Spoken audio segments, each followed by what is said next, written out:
Hello everybody and welcome back to my channel. Today I'm going to be filming for you the end of the year book tag.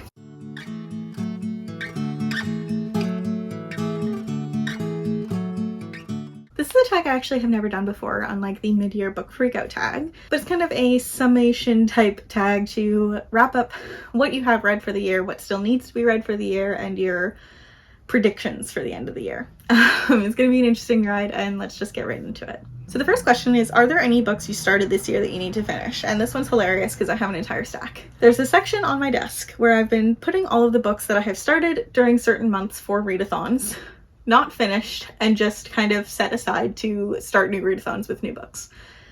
I have a list of 8 or 7 books here that I need to finish by the end of the year because I am either halfway or a good chunk of the way through all of these and really need to make sure I finish them. These are in no particular order. I don't know which one I started first or which one has been on here the longest, so I'm just gonna go for it. The first book is Small Favors by Erin A. Craig. This is the author of House of Salt and Sorrows, which is one of my favorite books that I read this year. This is a more end of summer, autumnal kind of fairy tale-esque story. This follows our main character Ellery, who lives in the isolated town of Amity Falls, which is surrounded by an impenetrable forest that is rumored to be full of monsters. Once a year or so, members of this town go on a massive party to pick up supplies, and the events of this story begin when a group of those people who are going out for supplies don't return. Ellery has always wanted to kind of live the life that her twin brother Samuel has been able to and go off and do her own thing, become a beekeeper like her father. But she's kind of been stuck as the role of daughter and of house-bound women in this world, which is unfortunate. But eventually she ends up noticing that there are strange things happening in this town after these people have gone missing that indicate that these long ago creatures these settlers had fought, that are the rumors of what live in the woods, may actually be real. And Ellery has to work hard to save both her town, her brother, her family from going up in flames. I got about 70 pages into this book and there was nothing wrong with it. I'm enjoying it. I just started a new book and started a new readathon, and this one kind of fell to the wayside. So I am excited to pick this up again soon. Next up is Down Comes the Night by Allison Saft. This one I honestly don't know when I started it. I can't remember. I got about, let's see. Oh, I definitely got further than my bookmark is indicating. I think I'm closer to 100 pages in. I started listening to this on audio, then I started picking up the physical book. I'm not quite sure what's going on with it, but this is a gothic fantasy that follows our main character. What is her name? Wren. Wren ends up making a mistake and ends up getting stripped of her privileges as part of the Queen's Guard and separated from her best friend in the world and the woman that she loves, who is also her captain in the Guard. She thinks that all hope is kind of lost. She's about to be sent to a convent when she receives a summons from a wealthy patron who is kind of a outlier in society, asking for her assistance as a healer. He has a patron living with him that he needs her help to revive. When she gets there, she finds out that it is none other than her enemy, her queendom's enemy, Hal. What does that say? Cavendish. The infamous Reaper of Vestria and her kingdom's sworn enemy. He came to the hall as well for redemption and ended up getting something entirely different. The two of them find out that they end up having to work together in order to save both their kingdoms from a rising darkness. Again, I started it, I'm really enjoying it. It's got great bisexual representation in it so far, and I'm loving it. But I just need to continue reading it. It's a great time for me to read it now in the winter time with the gothic vibes, but I just need to do it. Next up is Keeper of the Night by Kylie Lee Baker. This book I got actually as an ARC from HarperCollins Frenzy, which is fantastic. It's my very first ever physical ARC, which I'm excited about. And I'm about a quarter of the way through. This follows our main character Wren, who is half British Reaper and half Japanese Shinigami. She ends up getting dispelled from the Reapers and has to travel to Japan with her little brother, who is full Reaper, in order to try and redeem herself. She ends up getting tasked by the Queen of the Underworld to prove herself, basically, in order to stay in Japan. Accept an impossible task, find and eliminate 3 dangerous yokai demons, and learn how far she can go to claim her place at Death's side. I'm loving this so far. Like, I flew through the first quarter of it, but again, I just started other readathons and this book fell to the side, so it's something I definitely need to be finishing soon. Next up is Heart of the Fae by Emma Hamm. This is a adult fantasy fae romance Follows our main character, Sorsha, who is the daughter of a midwife and a aspiring physician. She ends up having to make a deal with a fae queen, I guess. A very, very important fae. In order to save her village from a plague that is terrorizing them right now. Her task is to find a outcast prince and enlist him to help her. I've heard this is fantastic from many different YouTubers, mostly from Jean over at Jean's Bookish Thoughts. I started this last month for the readathon, Gothtober, but I just didn't finish it again. I got about 50 pages in, still enjoying it again. Just put it down for more romance, basically. I'm super excited to get to this soon, and I absolutely can't wait. Next up is The Assassin's Apprentice by Robin Hobb. I started this back in like July. This is the first book in the Farseer trilogy, and I believe it's the first book in Robin Hobb's entire bibliography, if I'm remembering that correctly. This is a kind of like life story, giant adventure novel about this one character named Fitz, who is a bastard son of an exiled prince, who ends up being raised as the king's assassin. This follows his entire life from the moment he is brought to the king, and I have no idea when it ends because I'm about halfway through. Again, really enjoying it. I just put it down because I started other readathons. I'm really enjoying Robin Hobb's style. It's a very fast adult fantasy, very traditional epic adult fantasy, but written in a really fantastic way. And I'm excited to continue it. Next up is The Well of Ascension by Brandon Sanderson, the second book in the Mistborn series, or trilogy. Again, I'm about a quarter or a third of the way through this. I started this back in June, I believe. And again, readathons ended. I started new readathons. I never finished the book, so I'm really, really needing to finish this because my boyfriend Tyler has finished it and is dying for me to continue reading it, which is not usually how things go. But yeah, this follows the events of the first book.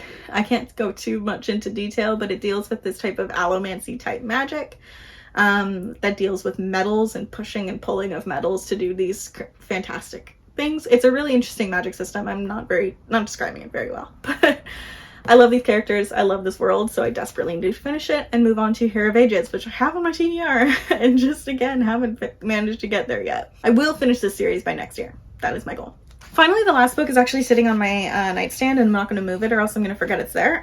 But back in February, I started reading this anthology, which is a diverse universe of wishes, edited by Danielle Clayton.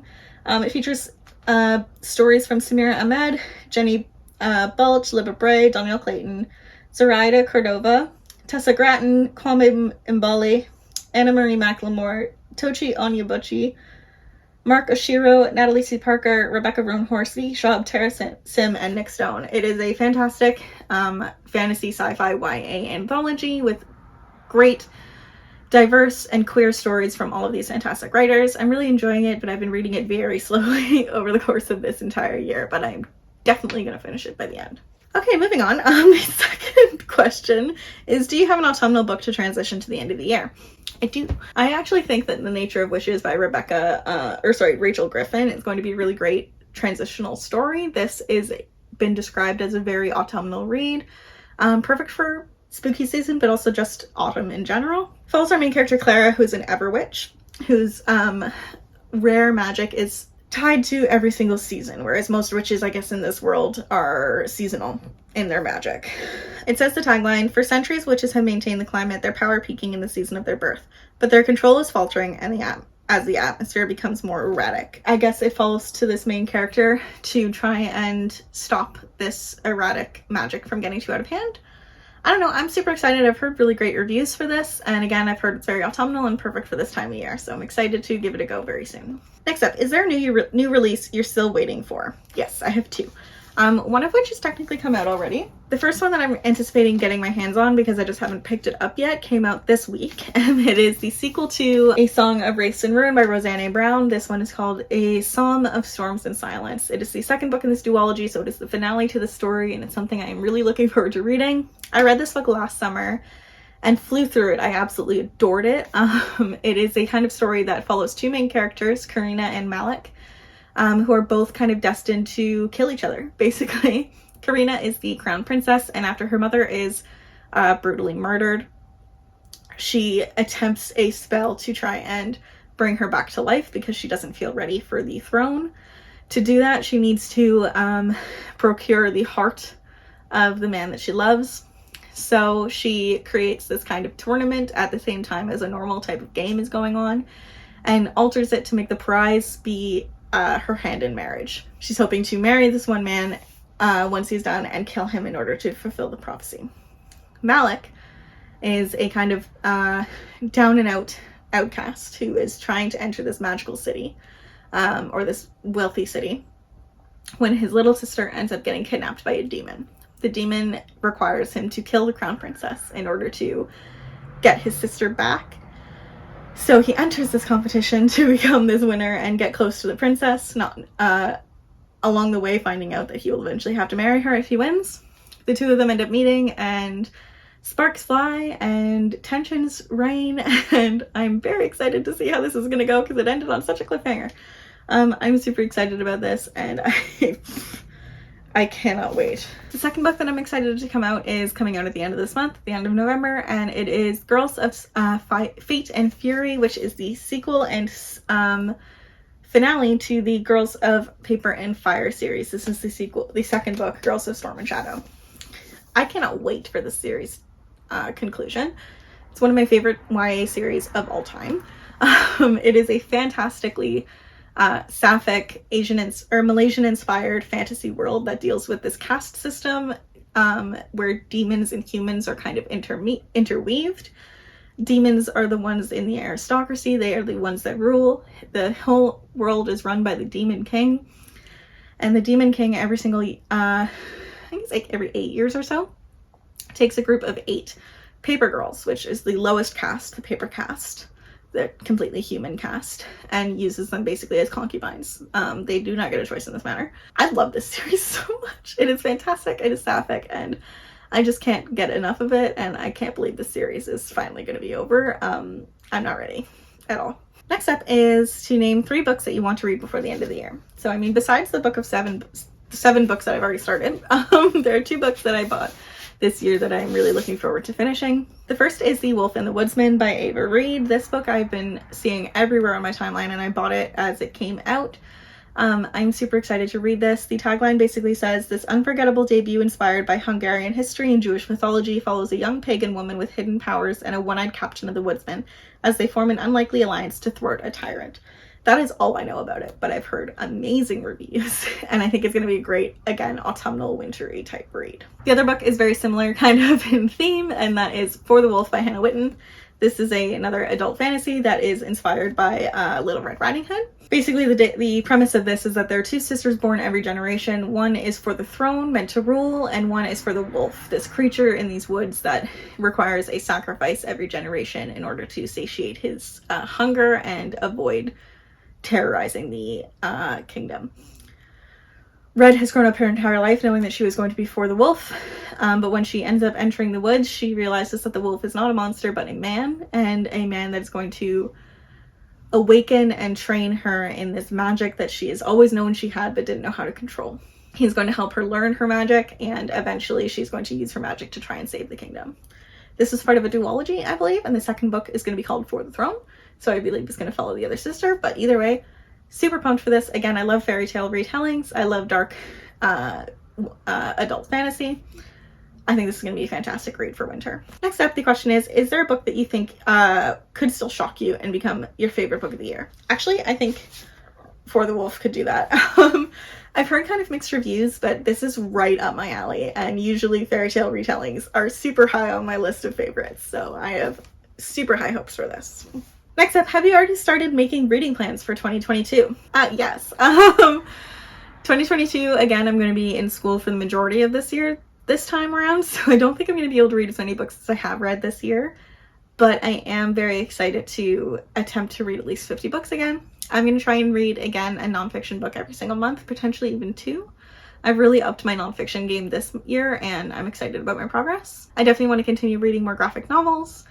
And I actually have an announcement video coming out later this month that I will talk to you about a read-along that I want to do that will extend into 2022, so keep your eyes out for that. But yeah, definitely making plans. I'm obsessed with Notion and my bullet journal, and I'm starting to compile most anticipated lists and to get ready to create my bullet journal for next year, so it has begun 100%. Thank you guys so much for watching. I really hope you enjoyed this video. If you did, please let me know with a comment, letting me know if you've participated in this tag, what you're most excited to read during the end of the year. If you like this video, please give it a thumbs up. And if you are new here, please subscribe. I put out new bookish and writing videos every week.